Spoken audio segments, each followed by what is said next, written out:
Oui, mais je trouve que c'est une très mauvaise idée. Oui. Oui, complètement, oui, j'ai entendu parler de la proposition de quitter l'OTAN, je suis complètement pour. Oui, oui, bien sûr.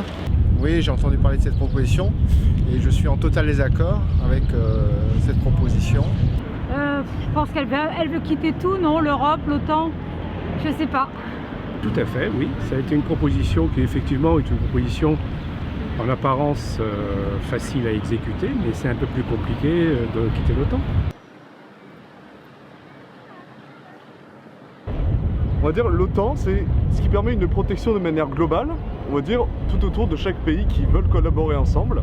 Et je trouve que la France qui veuille quitter l'OTAN, c'est une mauvaise chose, tout simplement parce que simplement pour moi l'armée doit, on va dire, entre guillemets, s'unir entre des pays qui s'entendent et simplement sur lesquels pour faire fonctionner autant la bienveillance, autant justement la protection envers chaque population existante sur Terre et la sécurité civile et donc l'aide militaire et l'entraide ainsi pour protéger simplement ce qui est aujourd'hui notre façon de fonctionner et notre société à l'heure actuelle. Non, parce que je pense qu'après au niveau Europe ce serait une bonne chose d'être un petit peu souverain seul en France plutôt que d'être entré dans ce genre d'association qui n'a plus lieu, je pense, en France pour nous.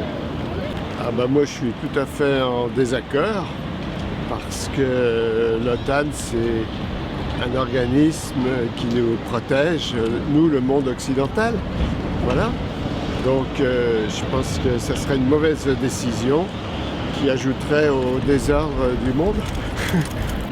Je pense qu'il faut garder une mutualisation des défenses au niveau mondial, ce qui n'empêcherait pas effectivement une construction d'une armée européenne, mais en attendant, je pense qu'on a besoin encore des Américains, même si en tant que Français on peut être indépendant, puisqu'on a la force de dissuasion nucléaire, mais je pense qu'il faut montrer un peu de solidarité avec l'ensemble des autres pays européens.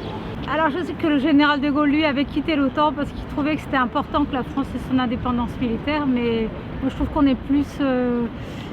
on est plus fort quand on est ensemble. Je dirais ni d'accord ni en désaccord, simplement avant de faire une proposition, il faut analyser les conséquences de ce qu'on propose. Aujourd'hui, on est dans une situation de conflit international qui nécessite que les pays européens puissent être solidaires.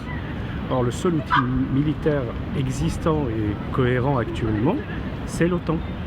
Donc il n'y a pas d'autre. Donc la réponse elle est toute simple. Pour le moment, on n'a pas les moyens de quitter l'OTAN. Ça peut affecter, on va dire, en fonction de notre armée, en fonction...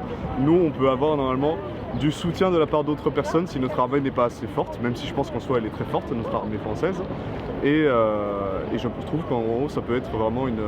Je trouve que c'est une mauvaise chose de quitter parce que pour moi l'OTAN est à peu près une des meilleures façons de se protéger entre nous et d'être au mieux être au mieux entre les pays et la collaboration ensemble. Absolument pas. Bah, ma petite vie, non, je ne pense pas. Alors c'est difficile à dire, ma vie personnelle, je ne sais pas à mon âge, mais je pense que dans les décennies à venir, oui, ce serait préjudiciable, certainement.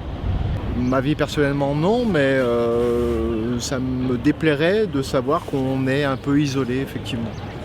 Ma vie, hein, non, mais bon, si on quitte l'OTAN, pourquoi on ne quitterait pas l'Europe? Alors dans ce cas, et tout seul, on ne peut rien faire. Je dirais que la France, d'abord, au départ, elle a quitté l'OTAN sous De Gaulle, dans la fin des années 60, et elle est revenue sous Sarkozy, il me semble, durant son quinquennat. Maintenant, est-ce que ça va affecter notre vie au quotidien? Je ne pense pas directement, mais effectivement, ça va nécessiter un budget militaire un peu plus renforcé pour la France. Ou alors, faut-il mettre en place une véritable armée commune européenne de défense avec un armement commun et une force de dissuasion commune.